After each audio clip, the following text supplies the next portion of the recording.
জয় কৃষ্ণকালী মায়ের জয়, জয় সোনা মায়ের জয়। ও মামা চলে এসছে সকালে, রানাঘাটে মাও চলে এসছে। রানাঘাটে মায়ের সকাল থেকে আজ নাম করছিলাম, বাবা বলে রানাঘাটে মা চলে এসেছে। যাই হোক, আজ শনিবার প্রচুর ভক্তের ভিড় হয়েছে। কাল থেকে এসে তারা আছেন, যতটা পেরেছি উঠোনে ব্যবস্থা করে দিয়েছি ভক্তদের, যাতে মশার ধূপ, ফ্যান, যাতে ভক্ত যারা ভাড়া নিয়ে থাকতে পারছেন না। আমি চাইবো সকল ভক্ত ভালো থাকুন, সুস্থ থাকুন। জয় কৃষ্ণকালী মায়ের জয়। রানাঘাটের মা কত ভিড় হয়েছে রে? অনেক ভিড়, ফ্ল্যাট ছেড়ে ভিড় ওই দিকটায়। রানাঘাটের মাই মাত্র এলো, দেখলো। এই যে আমার গপু সোনা, এই যে আমার ছেলেটা দুষ্টু করছে, আঙুল চুষছে। সবাই ভালো থাকবেন, সুস্থ থাকবেন। জয় জয় কৃষ্ণকালী মায়ের জয়। আজ রাস্তায় যাবো। আমার ছেলে সেই মাথা ফেটেছিল, আমি পরে ওই ছেলে এসছে নাকি? না, ওকে এখন আনিনি। এই মায়ের ছেলের মাথা ফেটে 3 টুকরো হয়ে গেছিল, মাথা মানে খুঁড়িটা। মাসলি কাঁদতে কাঁদতে এসেছিল, আমি তখন যাইনি ওপরে। আগেও দেখেছেন মাকে। আমি যতটাই পারি ততটাই ভক্তদের করার চেষ্টা করি। আমি রেগে যাই, ঠিক আছে।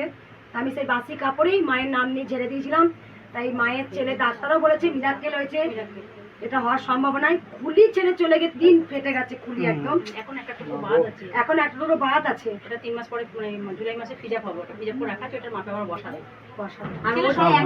ছেলের অ্যাক্সিডেন্ট হয়েছে আমি জানতাম না, পরশুদিন জানি। ছেলে সম্পূর্ণ সুস্থ, মায়ের দয়া। মা, এটা তুমি এখন ড্রেস পরাবে মাকে। আমি তো ওইসব আনিনি, আনবো পরে। এটা তুমি, আমি নিজে হাতে গোপালের ড্রেস বানিয়েছি। আর তোমার ড্রেসের মাপ নেবো। আমি একটা রাধা ড্রেস, মানে গোপী ড্রেস বানিয়ে দেবো। আমি ফিতে নিয়েছি। আমার মাপটা আমাকে কখন তুমি আমাকে দেবে সেটা আমি সন্ধ্যে পর্যন্ত থাকবো, আমি তোমার সব দেখবো। ঠিক আছে, খুব ভালো। আর এই যে মালা, আমি তোমাকে পরাতে পারবো কিনা আমি জানি না।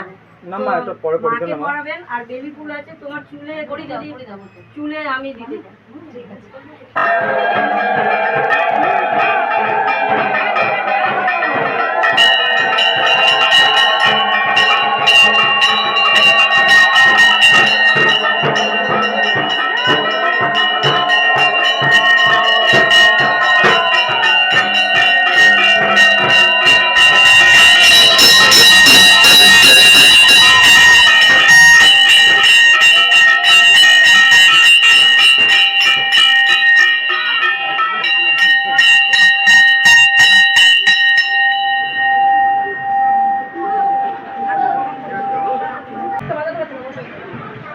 প্রচুর ভক্ত হয়েছে, কই আনি বাবা, কইরে বলেছিস?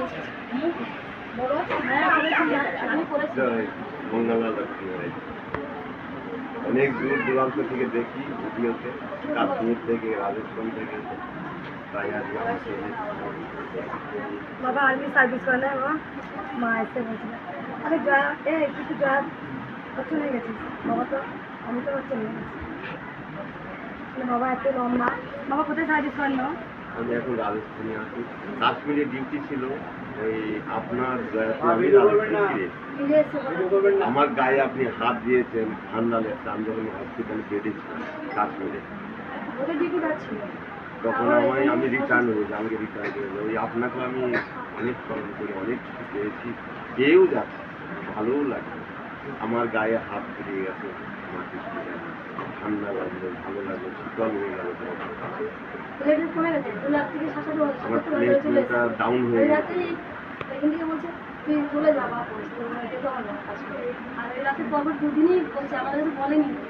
তখন আমি রিজার্ভেশনে পেয়ে গেলাম, মানে পাওয়া যায় না, কারেন্ট পেয়ে গেলাম যে রাজস্থানে। ওখানে 3-4 মাস ডিউটি করলাম, যে ছুটি পেয়েছি। তাই ওই সার্ভিস করেন। আর কোনো ভক্ত উপকার পেয়েছেন মায়ের? মায়ের বলো মা। আমার বড় ছিল, কোমরে ব্যথা ছিল, এখন ভালো আছে। একটু হাঁটুকুনির সমস্যা, জয়েন্টে একটু আছে সামান্য। ও আবার আসবে তোমার কাছে নিশ্চয়ই। মা ভালো আগে এসেছি। হ্যাঁ, আমি 5 বার এবার। আমি আজকে আমার জন্য এসেছি মা। আজকে ছেলে ভালো হয়েছে? হ্যাঁ, ছেলে আসছো মা? আমি দমদম যাইবুড়ি। আর কে বলে উপকার পেয়েছো মা? মাকে দেখা শুরু। আমি 1 মাস আগে এসেছিলাম। তো আমার ছেলে মানে শুধু পিছনে শুয়ে দিলে আঙুলগুলো একটু নাড়াবে, বুঝতে পারে না বা হাঁটতেও পারে না। এখন ও কি করছে, পায়ের উপরে কৃষ্ণ ঠাকুরের মতো পায়ের উপর পা তুলে পাটা অটোমেটিক কাজ করে নিজে থেকেই। মানে মা যে আমাকে আসছে মা। মা মিরাক্কেল করেছে। দাও তোমার সন্তানকে দাও মা।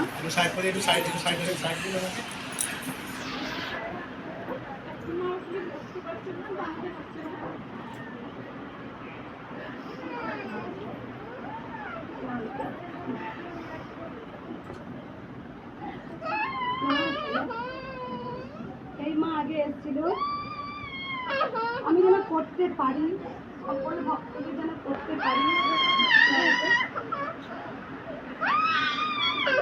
মা মিরাক্কেল মিরাক্কেল কাজ করে শুনেছেন। এই মা তুমি কি করে খবর পেয়েছিলে মা? আমরা ভেলোরেও গিয়েছিলাম, ভেলোর থেকে ডক্টর জবাব দেয় যে ওকে 1 মাসের মধ্যে ইঞ্জেকশনটা দিতে হবে, এটা বাইরে থেকে আসবে। সেটা কোনো পাওয়া যায়নি, সেটার জন্য মানে অ্যাপ্লাই করা হয়েছে। তো আমি তার মধ্যেই মায়ের কাছে এসেছিলাম 1 মাস আগে। তো তারপরে এরকমই মানে পাটা নিজে নিজে ভাঁজ করে, পায়ের উপরে পা তুলে, আগে একদম পুরো নিখোঁজ শরীর, একদম বিছানায় শুয়ে থাকতো। যেখানে বেলের পর্যন্ত গেছে, এই ছোট্ট একটা শিশুকে নিয়ে মা 1 মাস আগে এসেছিল। তুমি কতটা চেঞ্জ হয়েছে মা তোমার ছেলে? তারপরে মানে আগে তো শুধু চুপচাপ শুয়ে থাকতো, এখন মানে চনমনে ভাব, তারপরে খুব আগে একদম এরকম কান্নার আওয়াজই ছিল না, শুধু চোখ দিয়ে জল পড়তো। এখন এই যে এত জোরে একটা কান্নার আওয়াজ থেকে আওয়াজ আসছে, এত মানে চনমনে জলপলো হয়ে গেছে, মানে ভাবতেই পারিনি। আমি কল্পনাই করতে পারিনি। আমি যেন করতে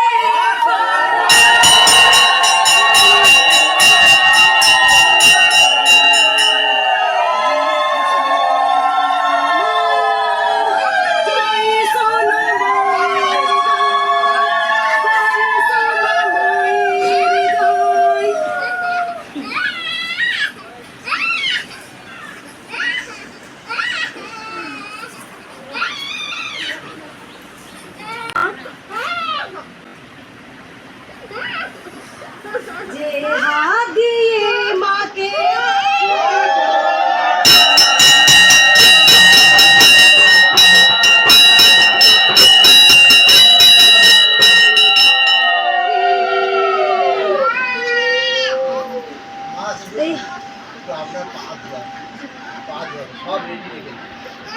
এই হাত দিয়ে যে মাকে স্পর্শ করি, এই হাত দিয়ে যে মাকে শাড়ি পরা, তোমরা দেখো পাথর, আমি দেখি আমার জ্যান্ত মা দাঁড়িয়ে আছে। এই হাত দিয়ে যে মাকে সেবা করি, ওই যে ছোট্ট শিশুটাকে দেখছেন, মাই বলুক কতটা পরিবর্তন হতে পারে, কতটা মিরাক্কেল হতে পারে। মা আছে। আর কোনো ভক্ত উপকার পেয়েছো?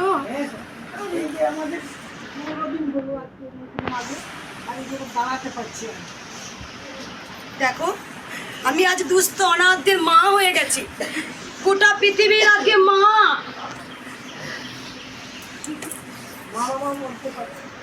হ্যাঁ?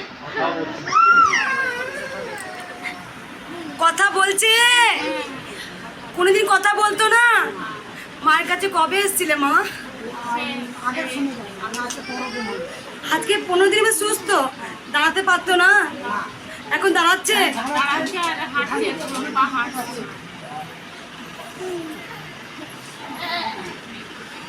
যে কথা বলতো না কথা বলছে, যে বাচ্চা দাঁড়াতো না দাঁড়াচ্ছে। কোথা থেকে আসছো মা তুমি?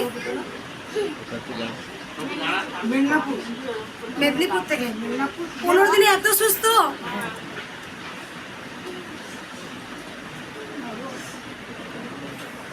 তবে কি আমি কারো কটু কথায় ত্রিশূল ছেড়ে দেব?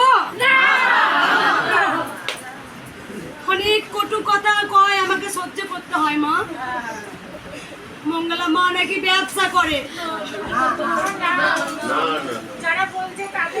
আমি কারো কাছে কিচ্ছু চাই না মা, নিঃস্বার্থভাবে ভক্তদের করার চেষ্টা করি মা। কারো কাছে আমি কিচ্ছু চাই না, আমি 10 টাকা চাই না ভক্তদের কাছে। যে যা খুশি করে মাকে এনে দেয়, সেটাই মায়ের পুজো হয় মা। আজকে আমি না কে না যে শরীর অসুস্থ থাকলো, আমি নিজেকে সুস্থ বানিয়ে আবার আসে আমি 30 সময় এই অনাথ শিশুরা কোথায় যাবে? যেখানে যায় সেখানেই তো টাকার চাহিদা। শুধু মঙ্গলা মায়ের কাছে তোমরা জেনে গেছো কোনো টাকা পয়সা লাগে না। আজকে মা তোমার কাছে কোনো কিছু আমি চেয়েছিলাম? মা তোমার কাছে আমি কিছু চেয়েছিলাম যে আমার এত টাকা লাগবে তবে তোমার সন্তানকে আমি সুস্থ করব? না, কোনো দিন না। এই যে আমার এত সন্তান আজকে রাত 9টা থেকে 10টা থেকে লাইন দেয়, জেনে গেছে মঙ্গলা মায়ের কাছে গেলে ঠিক আমার সন্তান ভালো হয়ে যাবে। যে সন্তান কোনোদিন কথা বলতে পারতো না, আমি তো ওকে তো আমি ত্রিশূল দিইনি, কারণ মা বলে দিয়েছিল 18 বছর না হলে তুই কাউকে ত্রিশূল দিবি না, তোর পুরো আঙুলেই আমি সেই শক্তি আমি দিচ্ছি। ওকে তো আমি কোনোদিন ত্রিশূল দিইনি, ওকে বুড়ো আঙুল দিয়েছিলাম, ওকে আমি হাত দিয়ে ঝেড়ে দিয়েছিলাম। বাবা সেই ছেলে আজকে দাঁড়াতে পারছে, কথা বলছে। মিরাকেল হয়েছে তোমার বাবা, মিরাকেল। আর কেউ কোন ভক্ত উপকার পেয়েছো?